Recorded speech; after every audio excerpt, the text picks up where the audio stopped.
Awal cerita menampilkan kericuhan yang terjadi pada sebuah persidangan yang sedang membahas tentang perselisihan yang terjadi di daerah Kashmir dan Jammu atau disebut dengan Artikel 370. Kemudian seorang wanita yang bekerja di salon datang ke sebuah rumah untuk melakukan sebuah perawatan kuku atau pedicure manicure. Di saat gadis itu sedang melihat warna kuku yang bagus dan cocok untuk dirinya, ia tidak sengaja menemukan gambar dirinya. Gadis itu panik dan menyuruh perempuan tersebut segera untuk pergi dari tempat itu. Perempuan itu tampak sedang mencari seseorang bernama Burhan. Setelah mengancam si gadis, akhirnya perempuan itu mendapatkan informasi mengenai tentang Burhan. Di sisi lain, tampak satuan pasukan khusus yang dikomandani oleh Chauhan sedang melakukan operasi rahasia. Begitu juga dengan Zuni, unit satuan khusus wanita yang ikut terlibat dalam operasi tersebut. Saat malam sudah tiba, pasukan tersebut mulai bergerak dan terlihat mengepung salah satu rumah yang sedang mengadakan pesta atau perjamuan di dalamnya. Satu persatu dari mereka mulai masuk. Namun di saat mereka sedang mencari targetnya, di dalam secara tiba-tiba Zuni yang ditugaskan berjaga di luar terlibat baku tembak dengan para musuh. Penembakan berlangsung dramatis hingga akhirnya mereka berhasil menumbangkan orang-orang tersebut dan mendapati targetnya. Burhan menjadi salah satu korban tewas dalam penembakan tersebut. Ternyata Burhan merupakan orang yang sangat penting dan dihormati di tanah Pakistan. Kematiannya menyatakan perang antara orang-orang Pakistan yang menduduki tanah Kashmir dengan polisi-polisi India yang ada di sana.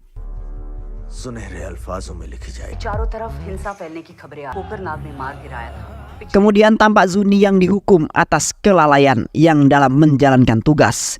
Ia dihukum dan dipindah tugaskan ke suatu tempat. Saluran televisi India nampak terus menampilkan berita mengenai kematian Burhan dan menggiring opini rakyat India tentang langkah yang diambil oleh Satuan Unit Khusus India dalam operasi Kashmir. Di Bandara Delhi sampailah beberapa orang petinggi dari Kashmir yang datang dan disambut baik oleh pemerintah Delhi.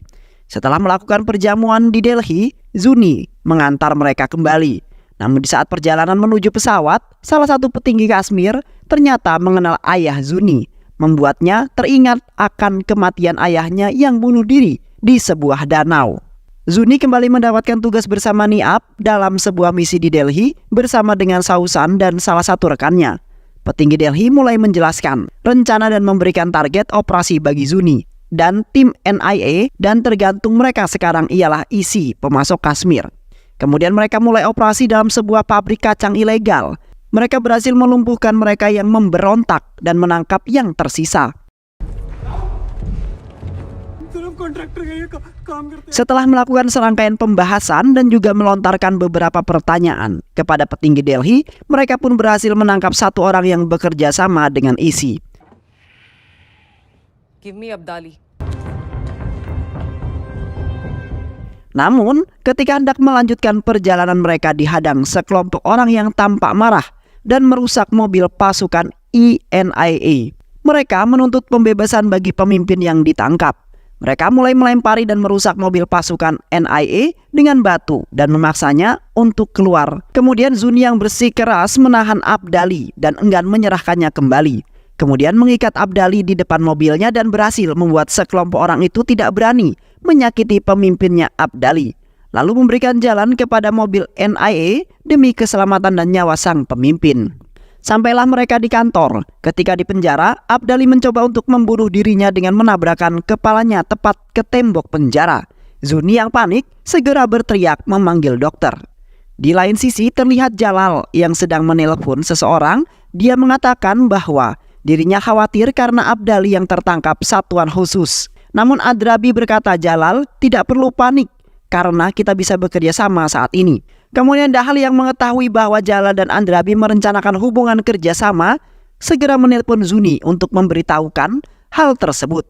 Jalal yang kebingungan menelpon Hanif, ketua penasihat negara, dan mengancamnya untuk tidak mempersulit rencana yang akan dia lakukan. Kemudian memerintahkan anak buahnya untuk mencari keberadaan Gabenor.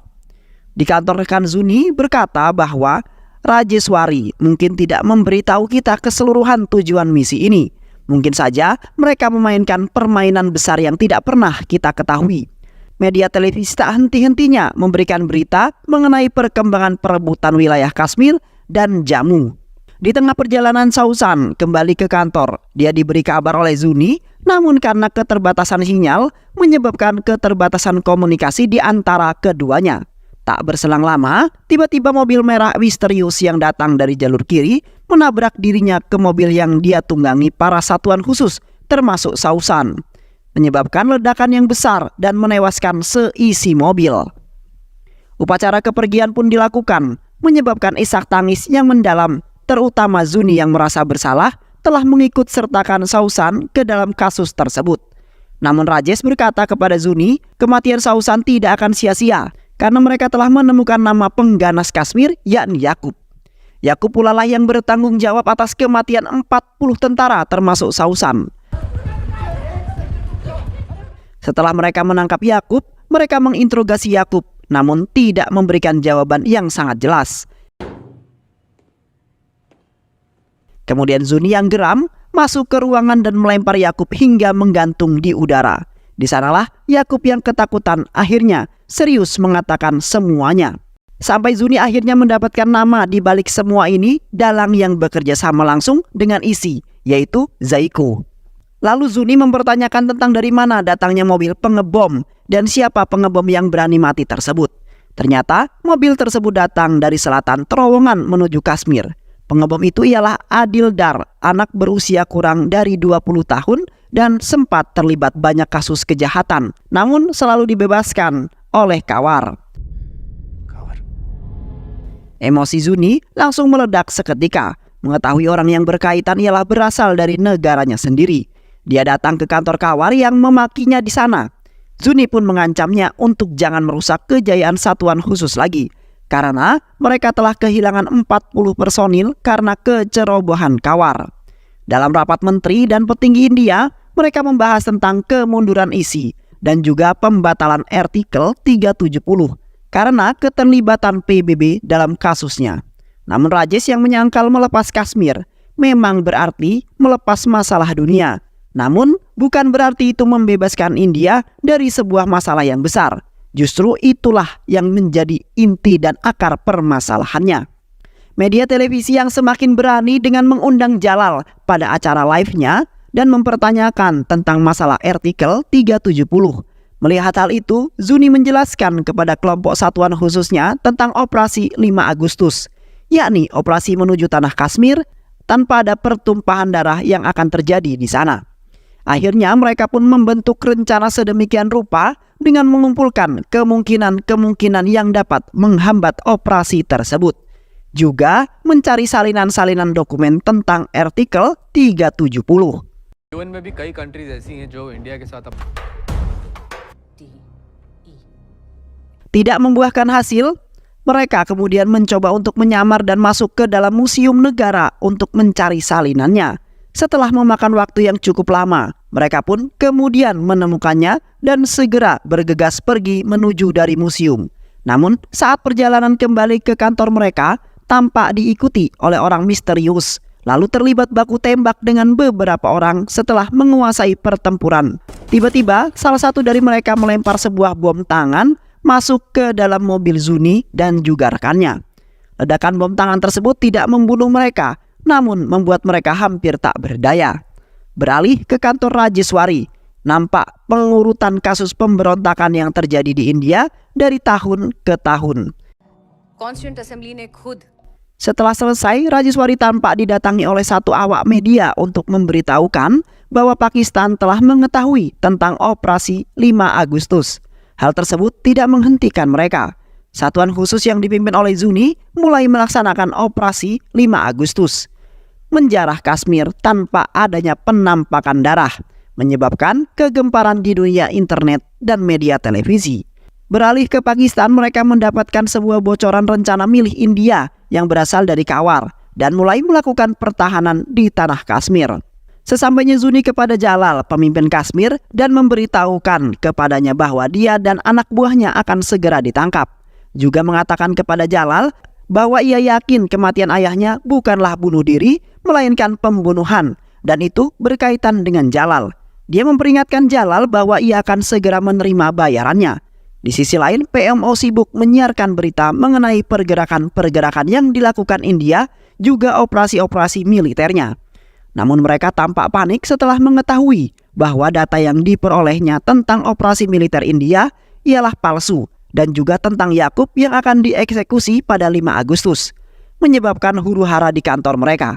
Di kantor Pakistan terlihat kedatangan seorang petinggi India yang membuat banyak wartawan berkumpul di sana.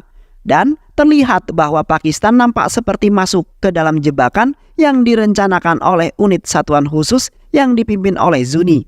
Petinggi Pakistan memarahi anak buahnya dan memerintahkan untuk membenahi apa yang telah dilakukannya tersebut. Di sebuah ruangan, Zuni tampak mendapatkan panggilan dari Naiko yang mengatakan bahwa gubernur akan mati di tangannya.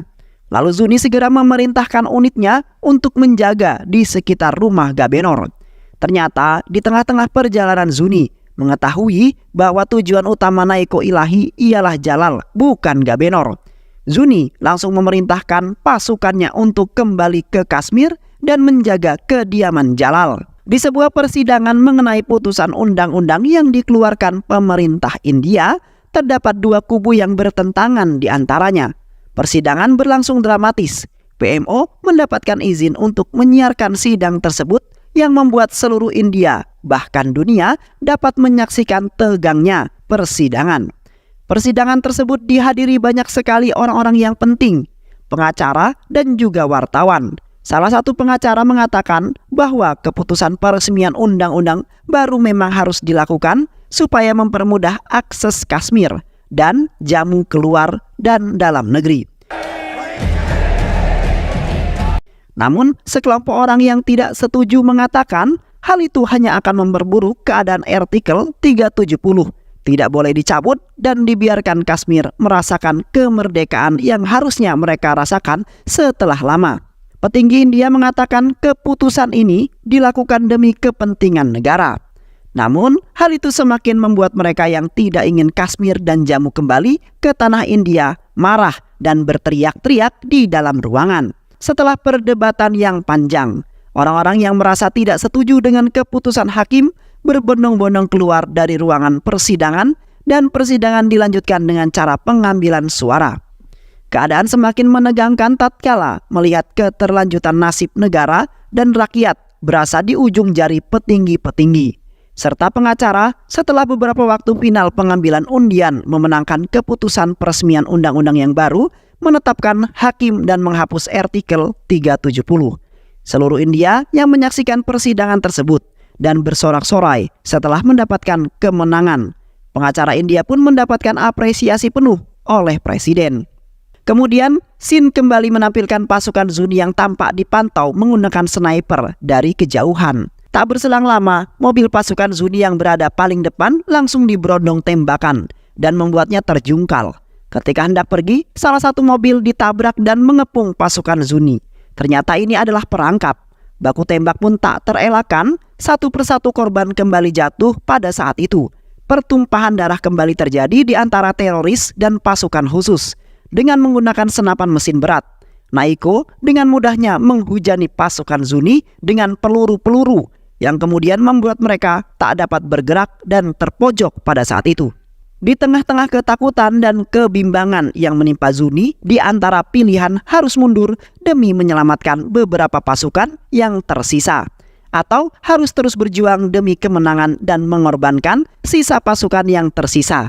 Akhirnya, setelah senapan mesin berat milik Naiko kehabisan peluru dan membutuhkan waktu yang lama untuk melakukan isi ulang, Zuni dengan cepat mengambil tindakan. Ia memerintahkan pasukannya untuk menyebarkan sebuah bom asap di sekitar mereka untuk menghalangi pandangan Naiko.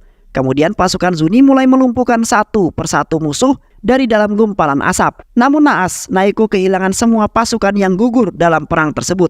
Dia akhirnya memutuskan untuk memasuki area pertempuran. Sesaat ketika Naiko akan masuk ke dalam van biru untuk menghabisi Zuni, dari dalam van Zuni yang telah siap keluar dan menembak Naiko sebanyak 4 peluru di tubuhnya. Lalu melanjutkannya dengan 4 peluru tepat di dadanya. dan berkata jangan pulangkan mayatnya. Perang dinyatakan usai dengan kemenangan. Seluruh pasukan NIA yang tumbang ditulis di dalam batu demi mengenang nama-namanya. Dan film pun selesai. Baik sahabat, itulah alur cerita film yang berjudul Artikel 370. Mudah-mudahan sahabat semua terhibur dengan alur cerita film ini. Sehat selalu. Wassalamualaikum warahmatullahi wabarakatuh.